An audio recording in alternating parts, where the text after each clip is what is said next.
इन्होंने कहा था कि एक ऐसा समय हुआ करता था जब एक ब्राह्मण ब्राह्मण नहीं होता अगर वो बीफ नहीं खाता तो। आज जो लोग बोल रहे हैं ना कि पहले के समय में अच्छा हिंदू वही होता था जो बीफ खाता था, भाई ये बात ना इतिहास नहीं है, तोड़ा मरोड़ा हुआ लॉजिक है।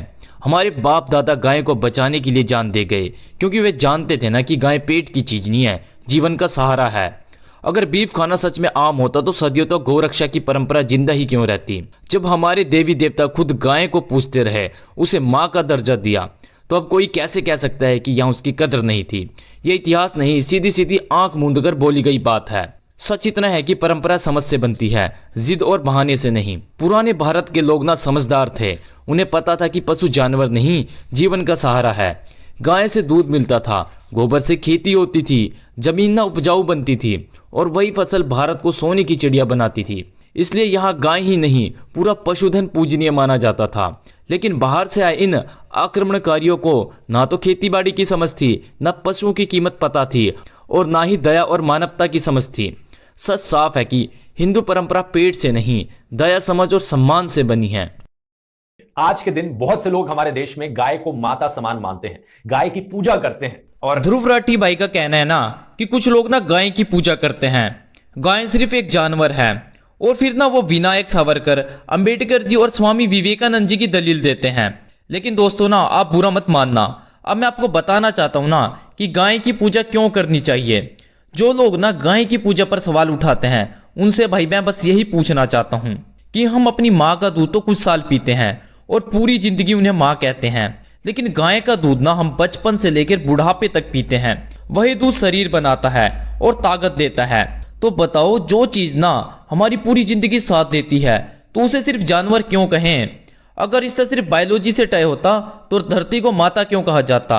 पहले जब भारत को सोने की चिड़िया कहा जाता था ना, तब भारत में ना ये सोना बाहर से आता था। मतलब भारत में इतना सोना नहीं होता था। हम बाहर के लोगों को ना अपना अनाज और सारी चीजें बेचते थे, और बदले में ना उनसे सोना लेते थे। उस समय ना यूरिया था, ना कोई डीएपी था, और ना ही कोई केमिकल फर्टिलाइजर। खेत सिर्फ गाय के गोबर की खाद से ही चलते थे। तो अगर धरती को माता कहते हैं, तो उसी खेती और देश की रीढ़ रही गाय को माता क्यों नहीं कहेंगे। मतलब जिस गाय के गोबर से हमारा देश सोने की चिड़िया बना, तो उसे हम बताओ माता कहें या ना कहें। गाय घास और भूसा खाती है जो इंसान नहीं खा सकता, और बदले में दूध और प्राकृतिक खाद देती है। आज केमिकल खाद ने मिट्टी और खाना दोनों में जहर घोल दिया है। यही वजह है कि दुनिया अपना ऑर्गेनिक खेती की तरफ लौट रही है। तो बताओ, गोबर को पिछड़ा और केमिकल को मॉडर्न कहना क्या अपने ही खाने के साथ धोखा नहीं है। या फिर हम मान लें कि जो गोबर पर सवाल करते हैं, वही लोग केमिकल और फर्टिलाइजर वाला अनहेल्दी खाना ज्यादा अच्छा मानते हैं। फिर तो वो पढ़े लिखे गवार हुए, क्योंकि अब तो मॉडर्न साइंस भी मानने लगी है ऑर्गेनिक खेती को। तो अब आप भी बताएं कि उन लोगों को हम कहें क्या। और जो लोग ना गौमूत्र का मजाक उड़ाते हैं, वही लोग बीमार पड़ने पर काढ़ा पीते हैं, आयुर्वेदिक दवाइयां लेते हैं और योगा करते हैं। मतलब आज पूरी दुनिया आयुर्वेदा को मान रही है, और गौमूत्र भी ना आयुर्वेद का एक बहुत ही इंपॉर्टेंट कंपोनेंट है। इसे सिर्फ मजाक में लेना या बेकार कहना ना बिल्कुल गलत है। तो सवाल यह है कि या तो पूरी दुनिया गलत है, या फिर बिना पढ़े मजाक उड़ाने वाले खुद को बहुत ही समझदार समझ रहे हैं। अब सबसे बड़ा सवाल, 1857 की क्रांति किस वजह से शुरू हुई थी। गाय की चर्बी वाले कारतूसों की वजह से ही ना। उसी वजह से मंगल पांडे ने विद्रोह किया और आजादी की लड़ाई शुरू हुई। तो अब बताओ, अगर उस गाय को गौ माता नहीं मानते और सिर्फ जानवर कह देते हैं, तो क्या यह स्वतंत्रता संग्राम का अपमान नहीं होगा। क्या यह उन लोगों का अपमान नहीं है जिन्होंने उसी गाय के सम्मान के लिए अपनी जान दे दी। तो देखो, यह बहस पूजा की नहीं है। सवाल यह है कि जो गाय दूध देती है, जिसके गोबर से ऑर्गेनिक खेती होती है, वह स्वास्थ्य से जुड़ी है और इतिहास में भी अहम रही है, उसे सिर्फ एक जानवर कह देना सही है या गलत है। जवाब तो खुद सोचो। यह सवाल भावनाओं का नहीं, लॉजिक और हिस्ट्री का है। मतलब बाप दादा इनके बड़े हुए गाय का दूध पीते पीते और माता कहते कहते, और आज उनके बच्चे ये सवाल उठा रहे हैं कि गाय को माता क्यों कहें। अगर अब भी किसी को ये लगता है ना कि गाय को माता कहना सिर्फ आस्था है, तो चलिए ना इसे बिल्कुल आसान कंपैरिजन से आपको समझाता हूँ। एक तरफ है हमारी गाय माता और दूसरी तरफ है जर्मन शेफर्ड। यहाँ ना धर्म है ना पूजा की बात है, यहाँ सिंपल सा तर्क है। जर्मन शेफर्ड और ज़्यादातर जो कुत्ते हैं ना, वो नॉनवेज और वो खाना खाते हैं जिसे इंसान भी खा सकता है।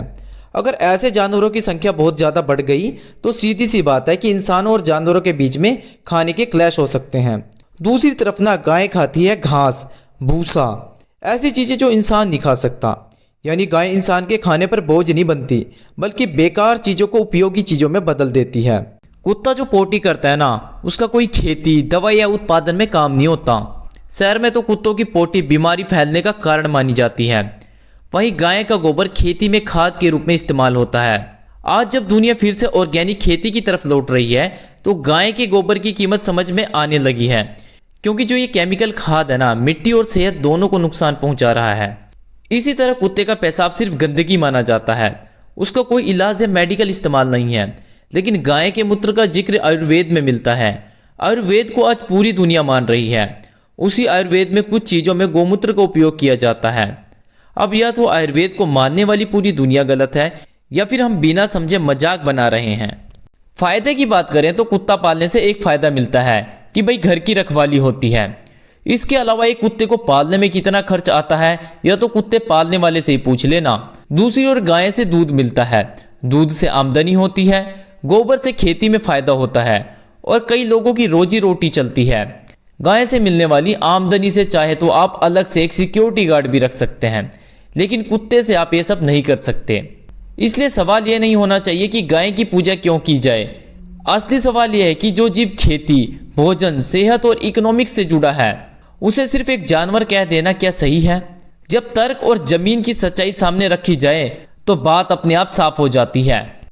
एक कहानी सुनाई जाती है कि कुछ लोग ना गाय की सेवा करने की बात लेकर स्वामी विवेकानंद के पास आते हैं। तो उनसे पूछा जाता है कि आपकी आमदनी का साधन क्या है। तो वो जवाब देते हैं कि आप जैसे महान लोग दान करते हैं तो हमारा ये काम चलता है। तब कहा जाता है कि अगर कोई इंसान भूखा मर रहा है तो इंसान की मदद करना ज़्यादा जरूरी है या फिर गाय की सेवा। देखो बात तो सही है, इंसान को बचाना जरूरी है, लेकिन यहाँ एक सवाल अपने आप खड़ा हो जाता है कि क्या गाय की सेवा और इंसान की सेवा को आमने सामने खड़ा करना जरूरी है? क्या दोनों एक ही पलड़े में रखकर तोल देने चाहिए क्या? अगर गाय के दूध से भूखे या अकाल में फंसे लोगों को पोषण मिलता है तो वो किस सेवा में आएगा? अगर गाय के गोबर से खेती हो, फसल उगे और उसी अनाज से लोगों का पेट भरे तो क्या वो इंसानियत नहीं होगी? क्या सेवा सिर्फ यही मानी जाएगी जो सीधे हाथ में पैसे देकर की जाए, या वो भी सेवा है जो जिंदगी चलाने का साधन देती है? यहीं पर सोच अटक जाती है, क्योंकि इंसान की सेवा और गाय की सेवा ना अलग अलग रास्ते नहीं हैं, वो एक ही रास्ते के दो पड़ाव होते हैं। सीधा सा कंक्लूजन यही है कि अगर गलत काम इंसान करता है, सिस्टम करता है, लेकिन कटघरे में हर बार गाय खड़ी कर दी जाती है, जैसे सारी समस्याओं की जड़ वही है। अगर किसी ने गाय के नाम पर गलत किया है तो उसे बोलो, उसी को सजा दो। अगर सिस्टम ने भेदभाव किया है तो सिस्टम पर सवाल उठाओ, लेकिन गाय को बस जानवर कहकर नीचा दिखाना किस बात की समझदारी है? गाय किसी की जाति नहीं पूछती, धर्म नहीं पूछती, जो भी उसे पाले उसे दूध देती है, खेती के लिए गोबर देती है। ना भेदभाव, ना नफरत, ना हिंसा। असली गलती सेवा में नहीं, सोच के फ्रेम में है, और जब फ्रेम ही गलत हो तो हर बार ना रिजल्ट भी गलत ही निकलता है। वीकनेस बेसिकली दो चीजों से आती है, सुपरस्टिशन और मिस्ट्री मॉन्गरिंग। फिर ना ध्रुव भाई मेंटल वीकनेस की बात करते हैं। मतलब स्वामी जी कहते हैं कि जो मेंटल वीकनेस आती है ना, वो दो चीजों से आती है। पहली है रहस्य प्रचार और दूसरा है अंधविश्वास। लेकिन यहाँ जो ना ध्रुव भाई ने ना अंधविश्वास और रहस्य प्रचार के लिए जो एग्जाम्पल दिया है ना, कि इंग्लिश बोलने वाला बाबा अगर वह पानी को ना एक अलग तरीके से देखता है तो पानी के मॉलिक्यूल्स फॉर्म को बदल देगा, तो यहाँ ना वो सदगुरु को टारगेट कर रहे हैं। पहली बात तो मैं ध्रुव भाई से यही पूछना चाहता हूँ कि क्या इंग्लिश बोलने वाला बाबा नहीं बन सकता क्या? ध्रुव भाई की प्रॉब्लम ये नहीं कि वो साइंस की बात करते हैं, प्रॉब्लम यह है कि वो हर चीज को ना एक ही साइंस से समझना चाहते हैं। जैसे उनके पास सिर्फ एक चाकू है और वो हर सवाल को ना काट कर जवाब देना चाहते हैं। अगर इसी चाकू वाली साइंस से ना अमरूद को काटोगे तो अमरूद के अंदर क्या है वो तो पता चल जाएगा, लेकिन अमरूद वापस नहीं मिलेगा। अब इसी लॉजिक से क्या वह जर्मन शेफर्ड कुत्ते को भी काट कर समझेंगे? नहीं, क्योंकि उसे जानने की साइंस अलग है। वैसे इंसान और पानी जैसे विषय सिर्फ लैब से नहीं समझे जाते। हर चीज को एक ही तरीके से देखना ना समझदारी है ना साइंस है, ये बस यूट्यूब के लिए ना आसान सा जवाब है। लेकिन स्वामी विवेकानंद जी का ना कहना है कि ना हर छोटी बात में ना शकुन अपशकुन ढूंढना और उसे जबरदस्ती धर्म या वेदों से जोड़ना ना बेवकूफ़ी है। उन्होंने साफ कहा है कि ना ऐसे अंधविश्वासी बनने से बेहतर है कि आप नास्तिक बन जाएं, क्योंकि एक नास्तिक कम से कम अपना दिमाग तो इस्तेमाल करता है। वही ना अंधविश्वास है ना, वो इंसान के दिमाग को खत्म कर देता है और उसकी जिंदगी बर्बाद होने लगती है। तो इसलिए आज के इंसान को ना हर घटना में शगुन अपशगुन खोजने की बजाय अपने विवेक और तर्क से काम लेना चाहिए। विवेकानंद जी की सीख के अनुसार ना किसी भी बात पर आंख मूंद कर भरोसा करने या डरने से बेहतर है कि ना हम उस पर सवाल उठाएं और वैज्ञानिक सोच अपनाएं। हमें धर्म को ना डर का नहीं बल्कि शक्ति और ज्ञान का माध्यम बनाना चाहिए और किसी भी चमत्कार पर भरोसा करने से पहले अपने दिमाग की कसौटी पर ना उसे परखना चाहिए। उनका कहना यह भी है कि धर्म में ना कोई भी बात छुपी हुई नहीं है, मतलब कोई भी रहस्य नहीं है। वे समझाते हैं कि वेदों और पुराणों में कोई भी राज नहीं छिपा है। असल में धर्म में कोई रहस्य नहीं है। लेकिन क्या स्वामी जी की बात सच में सही है? जब हमें ना दुनिया की पूरी जानकारी ही नहीं है तो हम ये कैसे कह सकते हैं कि कोई रहस्य नहीं है? आधुनिक विज्ञान भी मानता है कि हम ब्रह्मांड का ना सिर्फ 5% हिस्सा ही जानते हैं, जबकि 95% डार्क मैटर और एनर्जी आज भी एक गहरा रहस्य बना है। यहाँ तक कि पृथ्वी के समुद्रों का 80% हिस्सा अभी भी अनजाना है और चेतना कैसे काम करती है इसका जवाब विज्ञान के पास भी नहीं है। और यह भी नहीं पता कि ब्रह्मांड कितना बड़ा है। इसलिए जब तक इंसान का ज्ञान सीमित है तब तक यह दावा करना गलत होगा कि प्रकृति में अब कोई रहस्य नहीं बचा है। सीधी सी बात यह है कि हमें ना तो डरपोक बनना है और ना ही ओवर स्मार्ट। स्वामी जी का पॉइंट क्लियर है कि फालतू के जादू टोने में पड़कर अपना दिमाग मत बंद करो, लेकिन इसका मतलब यह भी नहीं कि ध्रुव राठी की तरह हर चीज को सिर्फ लैब के चश्मे से देखो।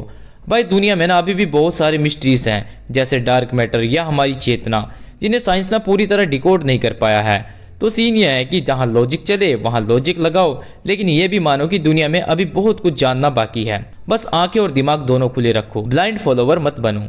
फिर ध्रुव भाई स्वामी विवेकानंद जी की दलील देते हैं कि दारू शराब इन सारी चीजों को ना स्वामी विवेकानंद पाप नहीं मानते थे।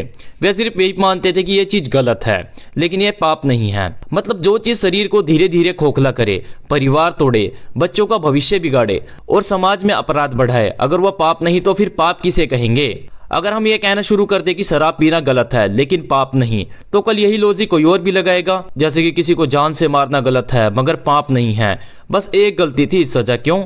फिर अदालतें बंद करो ना, जेलें हटा दो और धर्म ग्रंथों को केवल कहानी बना दो। क्योंकि जब नतीजा ना तबाही हो, नुकसान जान का हो, परिवार उजड़ जाए और फिर भी पाप ना माना जाए, तो फिर नैतिकता ना नाम की चीज सिर्फ भाषणों में रह जाएगी। पाप और गलत में फर्क करना शुरू करते ही ना इंसान अपनी सुविधा से हर अपराध को सिर्फ गलत कहकर बच निकलेगा। यही सोच समाज को नहीं अफरा तफरी को जन्म देती है। जो व्यक्ति रोज शराब पीकर अपनी सेहत बिगाड़ रहा है, अपनी कमाई नशे में खत्म कर रहा है और परिवार की जिम्मेवारी नहीं निभा रहा, उसके लिए ना सिंपैथी किस बात की होनी चाहिए? यह उसकी मजबूरी नहीं है भाई, इसका चुना हुआ रास्ता है। सच यह है कि उसकी वजह से सबसे ज्यादा नुकसान ना उसके परिवार को होता है, जिनका ना कोई कसूर नहीं होता है। गलत आदत पर ज्यादा सहानुभूति दिखाने से ना सुधार नहीं होता, बल्कि उसे लगता है कि जो वो कर रहा है ना वो चल सकता है। कहीं यही सिंपैथी ना अगली जनरेशन के लिए शराब और धूम्रपान का लाइसेंस ना बन जाए। मैंने कहा था कि स्वामी ने कहा था कि आप स्वर्ग के ज्यादा नजदीक होगे अगर आप फुटबॉल खेलोगे गीता पढ़ने की जगह। एक तरफ ना स्वामी विवेकानंद का नाम लेकर कहा जाता है कि भाई गीता पढ़ने से ज्यादा स्वर्ग ना तुम्हें फुटबॉल खेलने से मिलेगा। ये इसलिए कहा गया था कि युवाओं को ना फिजिकली स्ट्रांग बनने का मैसेज दिया जाए। और भाई मजे की बात तो देखो, जो इंसान मतलब स्वामी विवेकानंद जी बॉडी स्ट्रेंथ की बात कर रहे हैं ना, वही ना खुद स्मोकिंग करते थे और स्मोकिंग छोड़ने की बातें भी करते थे। मतलब जो इंसान हेल्थ की बातें करते हैं वही शराब को ना पाप नहीं मानते। और भाई हद तो तब होती है जब किसी औरत से कह दिया जाता है कि भाई पति शराबी है ना तो औरत की वजह से है। अरे भाई बोतल जो है ना औरत ने थोड़ी डाली थी उसके मुंह में, पति ने खुद ही डाली थी। लेकिन भाई यहाँ ना मैं स्वामी विवेकानंद जी की बात से सहमत नहीं हूँ। अगर शरीर मजबूत होना चाहिए तो इसमें भगवत गीता को बीच में क्यों घसीटा जा रहा है? भाई गीता ने कब कहा कि भाई एक्सरसाइज मत करो, योग मत करो, आयुर्वेद को मत अपनाओ? और फिर आता है ना भाई ध्रुव राठी पर, जो इस पूरे बयान को ना ऐसे बेचते हैं जैसे गीता पढ़ना ही प्रॉब्लम है। जबकि सच्चाई यह है कि ना भाई हिंदू ग्रंथों में ज्ञान और शरीर दोनों साथ चलते हैं। योग, पतंजलि, आयुर्वेद, चरक संहिता सब यही तो सिखाते हैं। तो भाई देखो कंक्लूजन साफ है, ना गीता पढ़ना गलत है, ना फुटबॉल खेलना महान कर्म है। गलत है ना तो वो है झूठा कंपैरिजन, और उससे भी गलत है अपने आइडिया को ना सही साबित करने के लिए धर्म और लॉजिक दोनों को तोड़ मरोड़ कर पेश करना। असल दिक्कत ना गाय है, ना गीता है, ना स्वामी विवेकानंद जी हैं। असल दिक्कत है ना अधूरा ज्ञान और मनपसंद का ना कट पेस्ट वाला ये लॉजिक। कभी साइंस के नाम पर ना परंपरा को नीचा दिखाया जाता है, कभी किसी महापुरुष का नाम उछालकर बिना फैक्ट के बात बेच दी जाती है और फिर उसे रैशनल कह दिया जाता है। ना हर चीज ना लैब में नापी जा सकती है, ना हर परंपरा अंधविश्वास होती है। और ना ही हर गलत आदत को पाप नहीं कहकर हल्का किया जा सकता है। धर्म हो या साइंस, दोनों का काम इंसान को बेहतर बनाना है, भ्रम फैलाना नहीं। इसलिए फैसला साफ है, मानना है तो पूरे फैक्ट के साथ मानो, सवाल उठाना है तो ईमानदारी से उठाओ, लेकिन आधी जानकारी, झूठे कोट और यूट्यूब फ्रेंडली नैरेटिव से समाज को गुमराह करना बंद करो, वरना बहस ना ज्ञान की नहीं सिर्फ एजेंडे की रह जाएगी। धन्यवाद। जय हिंद, जय गौ माता।